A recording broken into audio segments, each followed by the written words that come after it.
Hey, everybody, welcome to another episode of Purple Insider. Matthew Coller here. One more podcast on the road. Then I fly back to Minnesota. But joining me, nonetheless, is Brian Murphy for Monday Morning Murph. And the question to start the show, Murph, is on the Thursday night game, everybody's up late and the emotions are high, and there are a lot of reactions to a loss like the Vikings had. But now that you've had the weekend, you sat on the couch and enjoyed some football. How much of a reaction should we have to the Vikings losing to the Rams? Have you cooled off? Have you changed your mind? Where do you stand on that loss? Well, I wasn't that hot on the loss anyway, as if it was, season altering. I think the news that came out about Christian Darrisaw on Friday, once the team returned, that he'll be lost for the season because of knee surgery, was certainly sobering and cast the loss in a little bit more of a harsher light because that's obviously you don't just replace your star left tackle midstream without there being some disruptions, either to the existing roster, your scheme, or will it light a fire on the front office to pursue depth on the offensive line because of necessity. I still feel like the Vikings are in great shape. I mean, they're 5-2, but look at where the schedule goes. And we had talked about this starting in August. If you mark the season through that first 7-game stretch ending with a Thursday night game in Los Angeles, 5-2 is a great place to be. I mean, look at the teams they're facing here in the next few weeks. The Colts don't seem to have a quarterback who's NFL worthy. You've got the Jaguars and Titans, who are barely NFL teams. Granted, it's on the road. You're in a situation where you can make some hay pretty quickly. I don't know if it's going to be enough to keep pace with Detroit right now, but I don't feel as bad. I think the Vikings are positioned pretty well here. Plenty of things to criticize and scrutinize, because I think Thursday night's loss was almost a replica of the Sunday loss to Detroit 4 days earlier in terms of defensive lapses and some curious drought in offensive performance. But I don't feel like today I feel any worse or angrier about the Vikings than I did maybe Friday morning. If anything, there's more opportunity right now because of where they're at in their schedule. Yeah, I think that your response to what happened when it came to your article, which people could see over at purpleinsider.com, was really based around the fact that if you had said at the beginning of the season that this team would be 5-2 at this point, everyone would have thrown a party. But the way that it happened, they raised the expectations, which made the two losses more frustrating. But because you know that instead of being in third place now in the NFC North, you would be in first place if you pull off these wins. And the other part of it is that when the game is winnable and you don't come through against Detroit and Los Angeles, those games were there to be won. I think you can argue, okay, well, they only lost 2 games by 12 points. I don't think we should be pushing the entire franchise into a lake and starting over again. But actually, it makes it harder, I think, on Vikings fans because you were right there in both of these games with a chance to be 7-0 at this point. And I think I gave you this stat not too long ago, Murph, but teams that go 7-0, half of them end up in the Super Bowl. So we're not there with the Minnesota Vikings. Instead, it's 5-2. After watching the games yesterday, where would you now put the Vikings in the NFC? Because at 5-0, there was no argument. They're at the top, and it's them in 1A with the Lions, but the Lions had a loss and the Vikings didn't. That was easy math. Now the Lions are blowing people out without even passing the football. And, the Packers with an impressive win over Jacksonville, though Jordan Love got injured. Washington is coming. Suddenly, San Francisco, after that win, because it was a pretty solid win over Dallas, they're not dead yet. Where, if you were power ranking NFC, where would you have the Vikings? Well, I'd certainly have them in the top 5, but maybe 4/5. And we can drill deeper because so much of analyzing the NFC is analyzing the NFC North, right? So I don't think there's any question the Lions are the premier team in the NFC. And I'm not willing to say the NFL because the Chiefs are still undefeated and they've won 13 straight games and are the reigning AFC champions. So you can nitpick their offense and what they're not doing and not scoring, but they're still the class of the league. But I think Detroit's performance yesterday against Tennessee, a terrible Tennessee team, but they did what, an elite team's supposed to do against a terrible team at home, which is ragdoll them and make it and empty your bench in the third quarter. And it wasn't just offense. They didn't do a ton offensively because they didn't have to. I mean, Tennessee gave them field position drive after drive. Their special teams dominated. They've got so many weapons. They've got trick plays. Look, they are the class of the NFC until proven otherwise. It's the division now that's shaping up. It's there's still so much uncertainty about it because, as you mentioned, Love goes out with an injury. Matt LaFleur sounded pretty pessimistic about what that may be from a short to long-term standpoint. And boy, that's going to be a heck of a matchup next week at Lambeau Field with Detroit and Green Bay.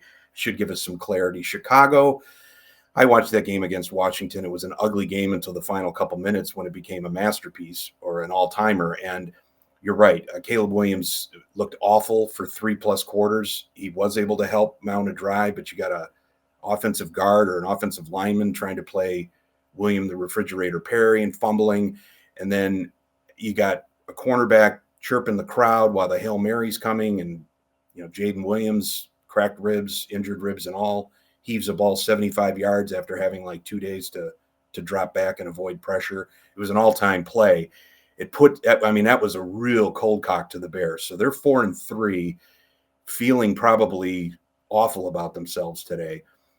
I still put the Vikings, as the second best team in the NFC North. But as you mentioned, Washington's for real. They're 6-2. Philadelphia seems to have righted their ship. That's still a playoff hardened veteran team. I'm not necessarily surprised they were able to put together 3 quality wins despite the shenanigans of their head coach. I think, Philadelphia and San Francisco are going to be there at the end, making some hay. It's Detroit's conference.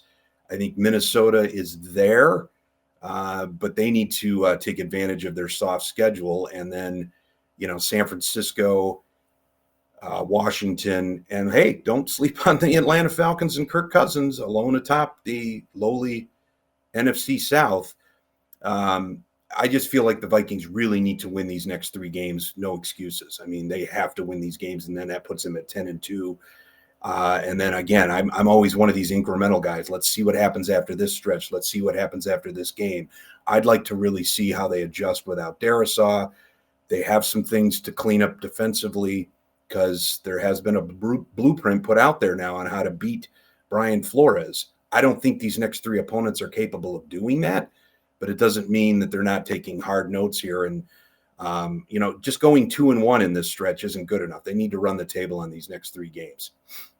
I feel the same way because even though the rest of the NFC, there isn't a bunch of Detroit Lions caliber teams, there is a bunch of caliber teams that are similar to the Vikings now, both in their record, their point differential, the underlying stats, whatever you want to look at. Washington, Philadelphia has turned a corner to me, and they've really figured out where Saquon Barkley fits in this entire thing. And that's kind of a scary notion.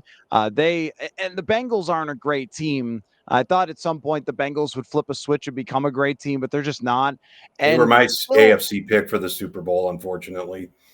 my NFC pick for the Super Bowl lost to the 49ers last night, and I think that maybe both of us should be ashamed. But just when it comes to that team, I'm feeling like they have a chance to be the scariest team at the end if Philadelphia continues to come together. Their defense has improved, and where Saquon Barkley is, their offensive line is still pretty good.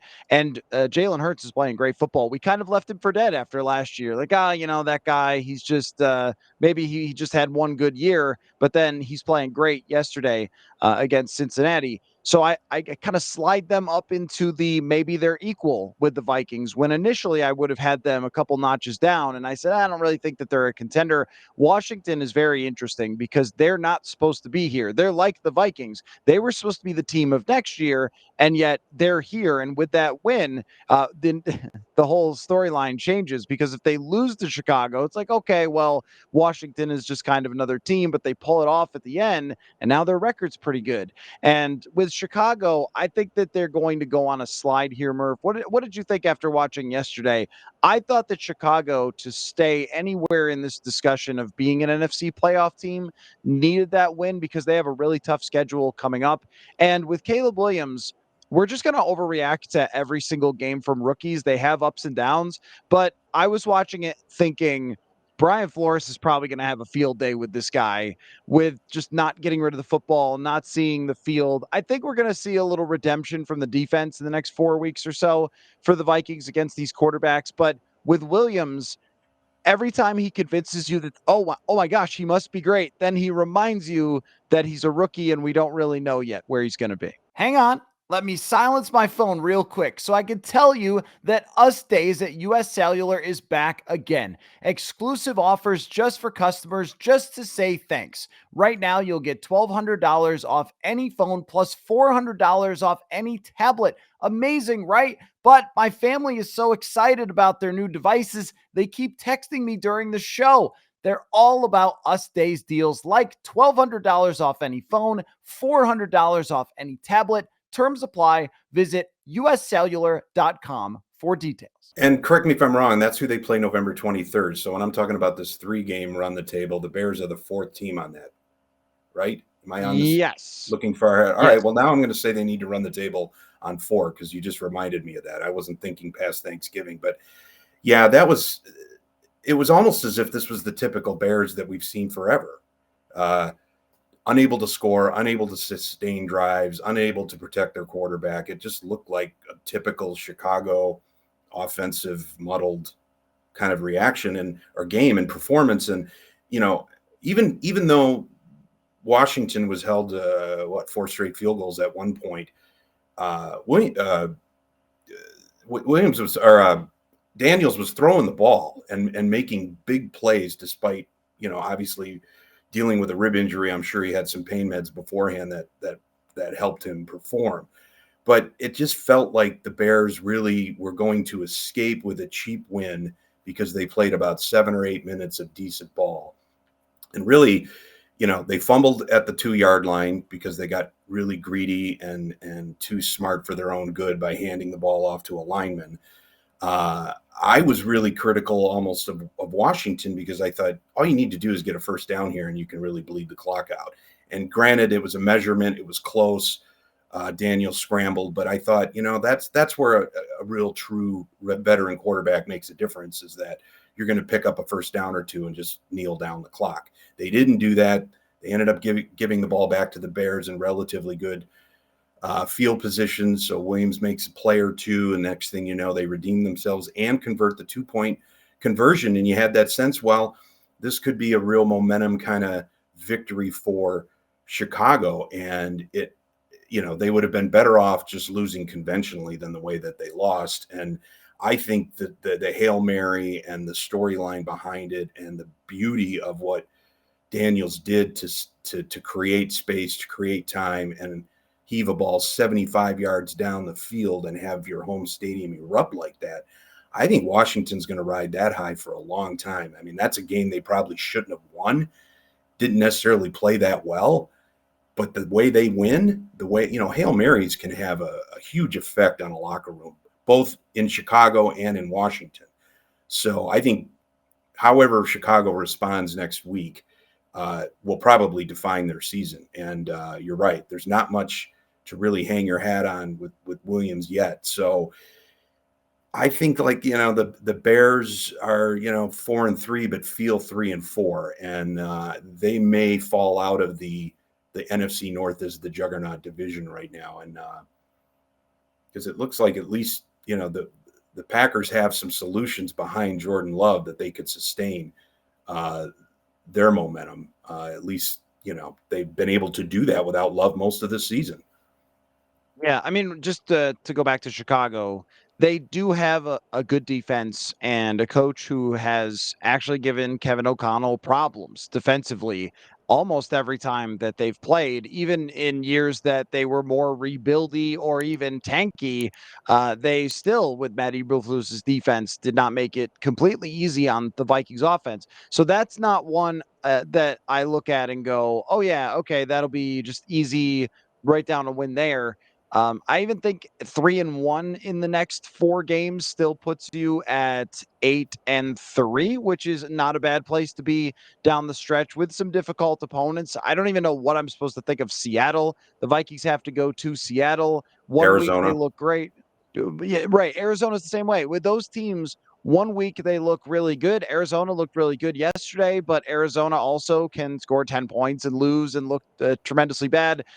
When you have a scrambling kind of wild quarterback who throws down the field, that happens to the Cardinals. But the schedule doesn't really feature a lot of monsters coming up at really any point. I'm just thinking with a team like Chicago, they seem to always find a way to split with that team. Eberflus is not a joke. I'm just really curious about how Caleb Williams is going to bounce back from a game where he struggled so much. I mean, even into the fourth quarter, he's averaging 2 yards a pass. And also, maybe Dan Quinn is a pretty good football coach. He went to the Super Bowl with Atlanta. When he's with Dallas, they're pretty good. And then, he goes to Washington and they've turned things around. As far as the Packers go, Murph, they were able to win with Malik Willis for a couple of games with Jordan Love out, and they've got all sorts of weapons. I mean, the running back, Josh Jacobs, has had a really good year for them.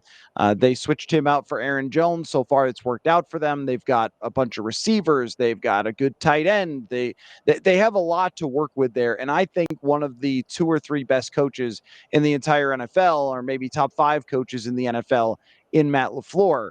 Still, though, they're going to be asking a backup quarterback potentially for a decent amount of time here if Jordan Love is seriously hurt. Where do you think that team will go if Love does not come back in the next week or two? Well, I thought it was more problematic when he was lost in week one. And then you're like, well, what's Malik Willis going to do? Their season may be lost depending on the severity of this knee sprain. He was able to, hold fort, and Love came back and had a great game, certainly a great second half against the Vikings, and had really pretty much caught fire from there. So I don't think it's as devastating. I'd be curious to know. I keep hearing these ominous quotes. We haven't had a real firm diagnosis. It's a groin strain. Like, I didn't know groin strains could be as devastating as maybe knee ligaments. So I'm curious as to why this feels like it could be more devastating than the week one injury, how long it lasts. But this Packers team is kind of, despite all of Love's downfield prowess and playmaking and magical moments and ability to really, really put fear in the heart of defenses, it's a team built on the run. I mean, as you mentioned, Josh Jacobs is the reason this team is humming. And I feel like, we're getting into November, we're getting into December. These are the times teams don't like to go to Lambeau Field. They're going to have, we're going to know everything you need to know about Malik Willis and the Packers this Sunday, because obviously the Lions are rolling in. So that's going to be a real tone setter for the rest of the season for them, at least, whether they have confidence that they can stay in the top half of this really, really intense division. I'm not that concerned or down on the Packers. I think they can weather this. But are we talking 2 to 3 weeks? Or are we talking 6 to 8? I think that's where, when that news clarifies and becomes more obvious, that you can make that kind of assessment. If you've got a longer term injury with Jordan Love and they get shellacked at home by Detroit next week, now they're probably on a downslide. But I still feel like I'm not really willing to pull the pin on the Packers yet, just because they are not so tied to Jordan Love, because they've already proven they can win, or at least maintain, with Malik Willis. And they've also shown that they're a run-first team that can really set a tone that way. So maybe they win some 16 to 13 games while Love is recuperating, and take advantage of the slop and sleet at Lambeau, although I don't know if winter's ever going to come to the Midwest. But if it does, that's where that's where an advantage of playing at Lambeau Field can really pay dinner. It can get you a win or two, whereas other stadiums may not. This year in particular, it feels like the gap between the good teams and the bad teams is extremely, extremely wide. So it may depend just on who they play and how many games, as you mentioned, but who they play. The fact that they're playing Detroit, that is going to be a really difficult road for the Green Bay Packers because of the way that Detroit is playing. But I also do think that Willis is maybe better than we thought, and I don't really trust Tennessee's evaluation abilities because they've let AJ Brown and Derrick Henry go. That franchise is just a complete mess. So it wouldn't shock me if they just picked the wrong quarterback and went with Will Levis, and it actually turned out that Malik Willis was better. But I also think that they were pretty gimmicky when they had Willis in there. The first time that they were running just a bunch of different handoffs and confusion and things like that they put on tape, he's going to have to be a pure quarterback at some point. I mean, his running is really, really excellent, but I think that opponents will be a little more prepared as opposed to shocked, kind of like the Josh Dobbs thing, where the Vikings just sort of shocked the Falcons and shocked the Saints because they didn't know what Dobbs was going to do. And then, it started to wear out after that. Is it going to be the same story with Malik Willis? And as far as the Detroit Lions go, I know that it was Tennessee, and it was really actually quite funny because Mason Rudolph at the beginning of that game is kind of hucking it around. You're going, wait, is this going to be a game today? And then it just was not a game. Two kick returns, or one kick return, one punt return for touchdown. The kick return starts to catch on, it looks like, a little bit around the league, which is nice to see as the season has gone along. But they ran over them. They played great defense against them, and it was like a preseason game over the Tennessee Titans. And what I've been thinking about a lot, Murph, that I don't know how much I've ever thought about in the past, but the fact that there's 17 games has made me think a lot about how tough the road is each week and how that impacts you.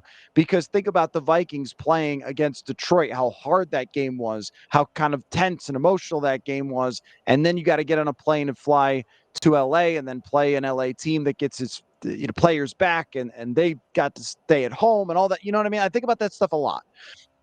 And with Detroit, that was like a bye week. I mean, they didn't have to dress starters to win that game, and they could have their starter on the sideline. Hendon Hooker's in the fourth quarter. I think that there's an effect of that for Detroit more than it says how powerful they were. I think we already know that. But when you get easy weeks like this, I think it really helps you in the long run. Well, and the Vikings get the Titans in 2 weeks, so I mean that could at home or no, they're in Nashville. But I mean, I just feel like because the divisions are already locked up with the AFC South. I mean, the Vikings are going to get that patsy too. Now, granted, it might be a little different because it's on the road, but I do feel like yes, the schedule makers did no favors to the Vikings, sending them to London again, making them play a Thursday night game on the road on the West Coast after a really tough division loss at home. But then look at what the schedule makers have handed them for the next 3 weeks. The Colts at home, Jaguars on the road, Titans on the road, stumbling Bears. I mean, you've got Arizona and Seattle, I think, are both 4-4. So as you were mentioning earlier, which team's going to show up in 3-4 weeks? We don't know. You got the Falcons coming here. At least they're facing, if Kirk Cousins and the Falcons are for real, at least you got them at home, and we know how charged the building is going to be there. You're better off playing them at home than you are in Atlanta. So I don't, it's fine to lean on the unfairness of it all. And look, the NFL is not going to give up a revenue stream of Thursday night just because players complain about it. It's sad, but it's true. If there's a nickel to be found, the NFL will stomp your grandmother to get it. And that's just the world that we live in. And every team has to play Thursday night. Now, every team doesn't have to play Thursday night on the road on the West Coast, for sure. But every team plays Thursday night. And the NFC North gets to play the Tennessee Titans and the Jacksonville Jaguars. So everybody's getting that cupcake on their schedule. So the Vikings can get themselves well here in the next 3 weeks and at least move on from any scheduling disadvantages that they've had. Yeah, I think that's probably the biggest takeaway from that game more than, oh, wow, the Lions are really strong. We already knew that. And then most people power ranked them either number one or number two in the league. But Tennessee is really, really down hard. That franchise is in a full tank and type of rebuild mode. I think that there's two teams clearly in the NFL that are by far the worst. And I think it's Tennessee and the Carolina Panthers. The Patriots, I was happy to see them yesterday find a way with a journeyman backup quarterback, Jacoby Brissett. We always on this show root for the journeyman backup quarterbacks, and poor Aaron Rodgers, who's left to No, no, play. no, no, no, not poor. No, you're right. Yeah, I was sarcasm, Murph. Poor Aaron Rodgers. But he was talking about being in the darkness yesterday, and you just and the one thing I will say is I'll miss how hilarious it's been to watch Aaron Rodgers fail. That has been pretty good entertainment recently, but what a failure it was. Hey, you know what? They should just get several more of Aaron Rodgers' old friends from the 2010 team to come back or whatever. Jordy Nelson at age 47, can he come out there and run some routes too? That'll solve it. Maybe they should fire another couple of coaches for Aaron. That'll solve it. Anyway, you said you read my piece this morning about, I don't know if you said that on or off the air, about the things that went wrong over these last two games. The title of the article, which Vikings problems from the last two games are concerning going forward. And I wrote about the things that have been issues and the potential fixes, or is it fixable? How much of this from the last two games, in your mind, Murph, is fixable? Well, you got to start with the penalties, and that has been plaguing them all season long. We've been harping on it every week. It plagued them last season. Pre-snap penalties, third down defensive penalties, um, just really a lot of lazy penalties. I mean, just holding penalties that are just lazy grabs. And O'Connell's been, giving lip service to this for weeks. So I'd be curious, like, what's he going to do about this? Not so much because we're not going to see what they're doing behind closed doors, either on the field, whether it's fundamentals, whether it's drilling, but is there a discipline aspect to it? I'm not saying you should be benching Stephon Gilmore or some of your better players because they're committing bad penalties at bad times. But is there a kangaroo court in the locker room that can at least make there's got to be some accountability here, because you can't just keep preaching we need to clean this up and I need to do better and this is on me, and that's not working clearly. And this is on O'Connell. This is his biggest challenge yet, I believe, and that is cleaning up the mistakes and the glaring weaknesses that have been exposed. And he can farm some of that out to Brian Flores because he's got his issues to deal with on defense. But how many times have the Vikings been late getting a call in, burning timeouts in the first quarter, false starts, illegal formations? I mean, these are penalties that add up over time and cost you, 2nd and 2 becomes 2nd and 7, which becomes, 3rd and 7 if you're incomplete. You become more predictable, more one-dimensional. All of this it accumulates over the course of a game. That's what I'm really concerned about most is, we're 7 games, 8 weeks into this season, 3 years into this regime. You shouldn't still be harping on penalties like that. That's the biggest concern I have. I mean, you can get into the what did Detroit and Los Angeles either expose or take advantage of? Again, you're talking two major elite quarterbacks in Jared Goff and Matthew Stafford, ironically, big blockbuster trade mates, found ways to carve up the Vikings. Now, you've got Trevor Lawrence is still a threat, but I don't see him, putting fear into Brian Flores. Anthony Richardson looks like a mess right now. He may be too tired to play next week. Who knows? You've got whoever, Levitz, and I couldn't name 3 people on the Tennessee Titans, and I'm sure you'll hold me to that one day. But these are games that the defense can get well at. It's a game where you could almost make the kind of mistakes the Vikings have been making and get away with it, but that's not good enough. I mean, I want to see a 2 or 3 penalty game out of them. That's what I want to see most is cleaning up the penalties, tightening up defensively, and really taking advantage of struggling quarterbacks, non-elite quarterbacks, elite quarterbacks who are struggling. It's all right there in front of them. The Vikings under O'Connell have kind of bounced around in terms of total penalties over the couple of years here. They're in the top 5 heading into this week, so I'll have to look at where they rank now. But among teams that had played 7 games heading into the week, put it that way, they were in the top 5, way too penalized of a team. What really concerns me there, Murph, is that in 2022, 2023, and presently, the Vikings are the top team in terms of delay of game. Like that's just silly. Why? How could that be happening? And I think with O'Connell, when we talk about cleaning things up, I just am not sure. I think schematically he can clean things up because he's really strong that way. But in terms of the things that might be on him, like game management and getting the call in and stuff like that, it seems to be 3 years of the same kind of stuff that we're critiquing there. The game, having the feel for the play calling at times in a game. At least there were no trick plays against the Rams that we freaked out against. Although I will say Chicago did top anything O'Connell has done by trying to give it to the lineman. Definitely, definitely. Not one of those funny passes where the lineman is wide open, but instead you have to actually turn him into a true fullback. This is not 1985 Chicago. What are we doing here? But anyway, uh, that's where I do want to see it as well.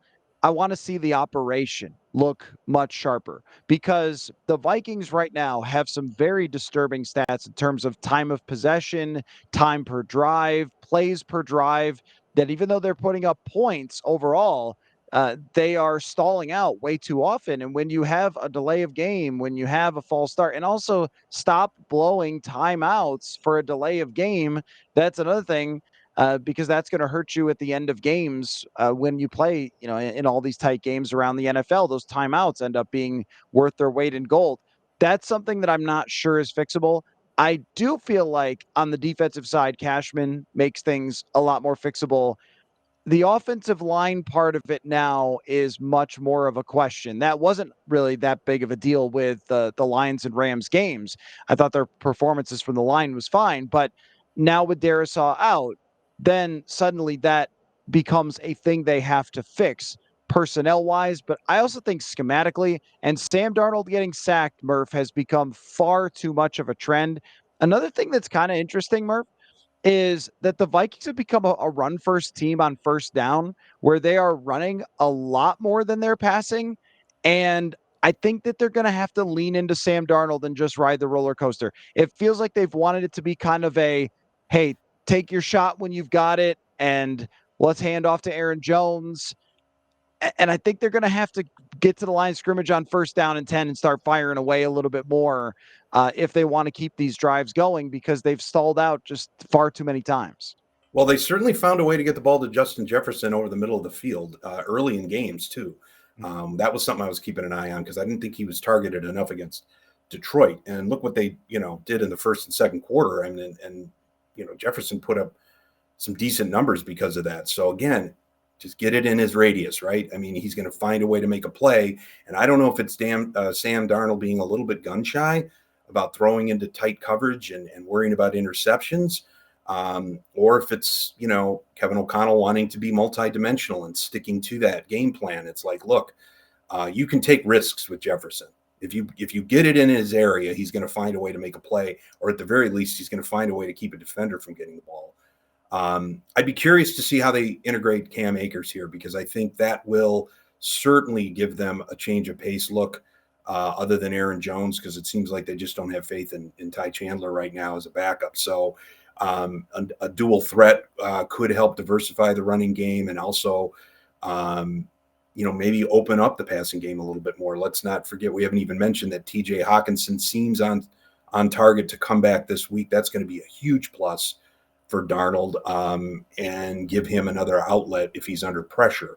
But yeah, you're right. I mean, I do feel like this is a bit on O'Connell to really show what he can do to correct some of the things that are plaguing him and keeping this offense from sustaining drives, because this is a defense that has been on the field a lot. It's been challenged a lot. It's at its core a fairly veteran group that we are now, only 7 games into a 17-game season.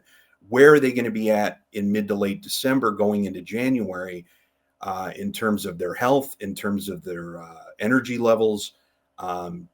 Stealing drives and stealing time of possession now is going to have a cumulative effect down the road and keep your defense from being put into really challenging, exhausting scenarios that this team has been doing the last several years. So that's on the offense to be smoother. Look, it doesn't even have to end in points, but 3-and-outs aren't helping anybody. If you can keep sustain drives, get a few first downs, chew up some clock, keep that other defense playing reactively and burning energy, that'll help your defense conversely. So I think a lot of these things could look very different in 3 weeks statistically for this team. 3 or 4 weeks, I guess, if we stretch that out to the Bears game. The Vikings, Pro Football Reference had them as the second toughest schedule so far in the entire league, and they are 5-2. I remember in Las Vegas when you and I did some shows out there, and you said, "Man, if they even got to, 2-5 at this point, they could I still was turn it thinking around three and and make the playoffs." four would be Yeah. satisfying. Right. So when you put that into consideration where they could go from here, it's easier to clean these things up when you have easier opponents now going forward. But I think that's a test in itself, because if you can't, then I'm not going to believe that later on you're going to be able to go toe to toe with some of the best teams. Just one more thing, Murph, before you go. How many wins do you think the Vikings finish with this year? I'm going 10/11 right now. I still feel like they've got Green Bay and Detroit that are going to be problematic late in the season, the final 2 weeks of the year, and they're not going to roll through everybody here. I think they're going out to Seattle, Arizona. Kyler Murray could come and put a show on. I still feel like they're going to stumble a little bit, but I do really feel like they are certainly positioned for 10/11, which gets them into maybe a home wild card game. That's how I feel at this point. I think 11 is probably where I'm at. And if they have a meltdown in one of these games, then we'll reassess that. But this week, Sunday night against the Indianapolis Colts, I wonder if the league is going, darn it. We really thought Did we that jump would the have been. gun? Yeah, I think that they probably felt that way after Thursday night. But Monday Morning Murph never changes. It's always on Monday when we record it. So thank you so much, Murph, for your time as always, and look forward to talking to you early in the morning after I have covered Sunday Night Football between the Vikings and Colts. Thanks, man.